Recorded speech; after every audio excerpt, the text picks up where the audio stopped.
Dahil nga sinimulan natin ang 2025 Year of the Snake ng ating money serye, syempre sasamahan din natin ito ng pampaswerte gabay. Ito ay upang mas lalo kayong ganahan makapag-ipon at mas maboost pa ang kaswertehan nating lahat sa buong taon ng 2025 Wood Snake. Kaya naman mga friendly, i-claim na natin ang swerte.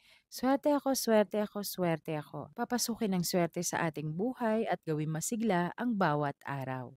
Siya si Rian, pwede mong kaibigan. Laging masaya at malawak ang isipan. Kaya maiibigan mo ang nilalaman ng kanyang mga adiyang may kapul. Maswerteng araw sa lahat ng taga-subaybay ng Moment by Rian Podcast Vlog. Sa videong ito, tatalakay natin ang mga gabay na may kinalaman sa kung paano pa natin mas maboost ang swerte natin sa ating buhay. Well mga friendly, aside sa taimtim na pagdarasal, diskarte, sipag at positibong pamumuhay, ang mga gabay na sasabihin ko ay makakatulong na mas makasagap kayo ng positive energy para sa kaperahan sa inyong buhay. So let's dive into the video.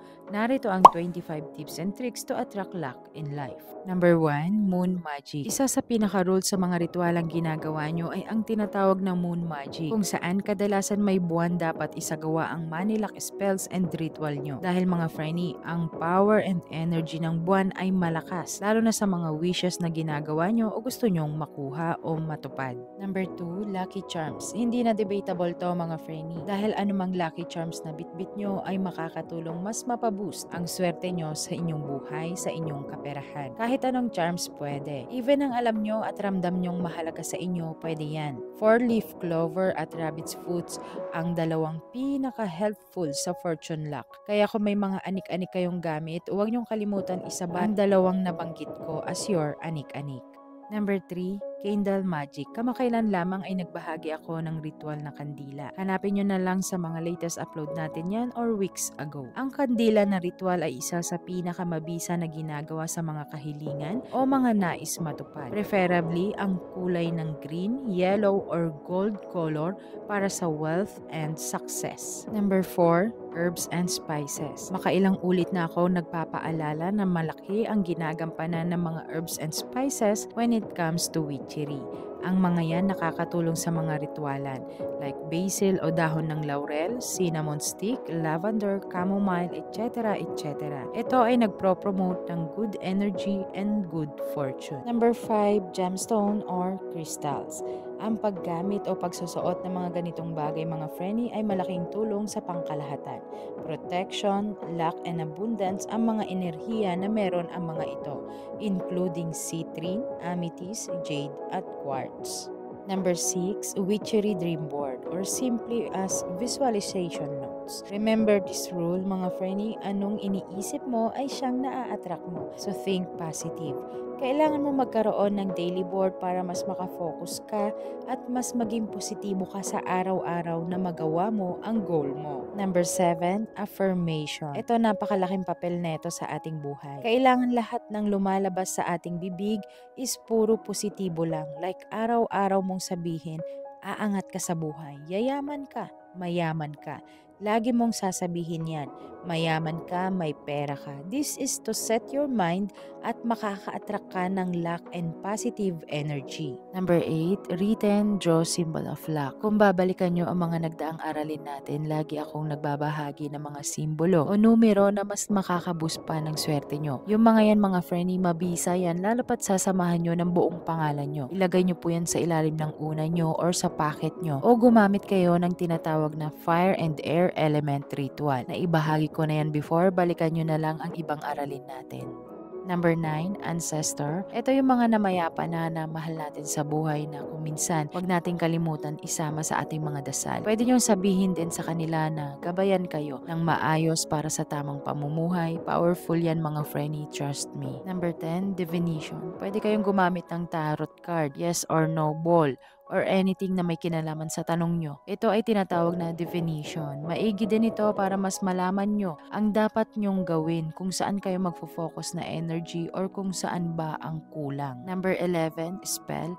Ito talaga ang isa na maaasahan mo when it comes to pampaswerte sa pera. Sa ganitong way kasi mga friendly, mas nakaka-attract kayo lalo ng energy. Yun nga lang dapat ay positive spell, lalo na be specific ha sa pagcast ng spell nyo, lalo na sa hangin. Number 12, magical oil or anointing oil. Isa sa mga example nito ay ang ating MBR or Moment by Rian Anointing Oil. Sa mga nakabili na neto sa akin, alam nyo na yan kung para saan at paano gamitin. Ang anointing oil ay isang lock oil kung tawagin. Pwede nyong haplusan ng oil ang kandila na gagamitin nyo sa inyong ritualan o mga kahilingan. Pwede din ang magkabilang pulso nyo. Kung gusto nyo mag-order ng ganyan, mag-message lang kayo sa aking Instagram. Number 13, incense. Isa naman sa mga pampaswerte na hindi dapat mawala sa inyo ay ang insenso. Noon pa man sinasabi ko na sa inyo sa mga nagdaang video aralin natin, malaking impact ang insenso sa pag-attract ng positive energy at pagtaboy ng negative energy, lalo na ang ating Catalina incense or yung Moment by Rian incense. Kung gusto nyo mag-order uli, Instagram lang, i-message nyo ako. Number 14, write on. For how many times mga friendies, sinasabi ko sa inyo paulit-ulit na ang pagsusulat ng mga kahilingan nyo ay maganda at napaka-epektibo po. Mainam kung ilalagay sa ilalim ng unan nyo or gagamit kayo ng fire and air element,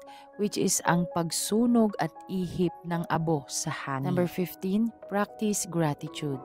Lagi kong ipinapaalala at lagi kang magpapasalamat sa lahat ng anumang bagay o sitwasyon na nararanasan mo. Mahirap man yan o madali.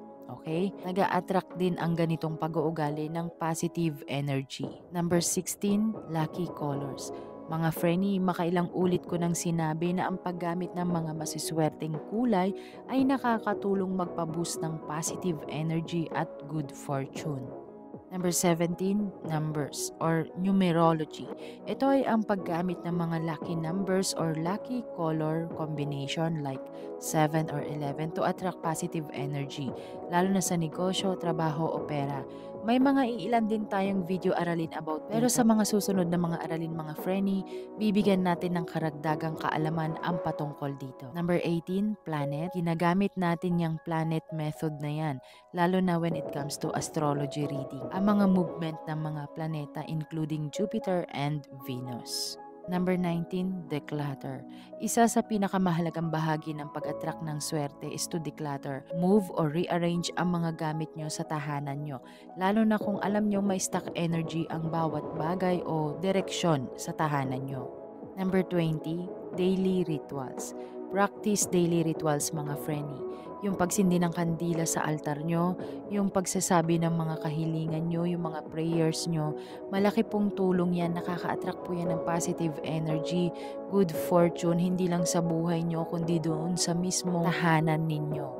Number 21, good intention. Ito makailang ulit ko nang sinabi sa inyo. Dapat lahat ng kahilingan nyo, lahat ng goal nyo is galing sa puso nyo. Malinis na intention, hindi yung makakasama sa ibang tao. Okay? Alam nyo kung paano gumalaw ang karma. Alam nyo kung paano gumalaw ang universe. Number 22, cinnamon stick. Ang pagsunog ng cinnamon stick araw-araw, kahit ilang minuto lang yan mga friendly, nakaka-attract po yan ng positive energy, ng good fortune sa pera, lalo na kung ipapaikot nyo sa inyong tahanan. Number 23, ang pagligo po ng may asin. Preferably, nire-recommend ko po ang 1 month na pagligo ng may asin. Ito ay nakakataboy ng negative energy na nahihigop nyo araw-araw. Number 24, practice nature magic. Practice nature magic mga friendies such as working with the elements or honoring the seasons to connect with and attract positive energy. Pwede rin kayo mag-meditate kahit sa mga park or doon sa dagat, ganyan, sa seashore, ganyan. Yan po yung tinatawag na nature magic. Parang kinakausap mo yung nature. Number 25, ito po, dapat po wag na wag kayong nagsasabi ng mga plano nyo sa buhay nyo, ng mga achievements nyo sa ibang tao. Remember mga friendly, meron tayong tinatawag na evil eye. Kaya kung may mga plano kayo, i-keep nyo muna yan sa inyong mga sarili hanggang sa magkatotoo. Ang mga nabanggit ko ay iilan lamang yan sa mga napakarami pa pong rason, dahilan at mga steps kung papaano tayo mas maka-attract ng positibo sa ating buhay, lalo na sa kaperahan. Siyempre, kailangan natin maging taimtim ang ating pagdarasal. Kung magdarasal tayo, dapat taimtim po galing sa ating puso. Samahan natin ang sipag at diskarte para ang ating buhay ay swerte, swerte. Hanggang sa muling aralin, salamat sa pakikinig. Ingat! Kaya subscribe na para para sa knowledge na sadyang blessing tapos may pa-giveaway pa. Pakiclick na lang ng bell para agad din malalaman mo kung paano kaganda ang iyong kapalaran.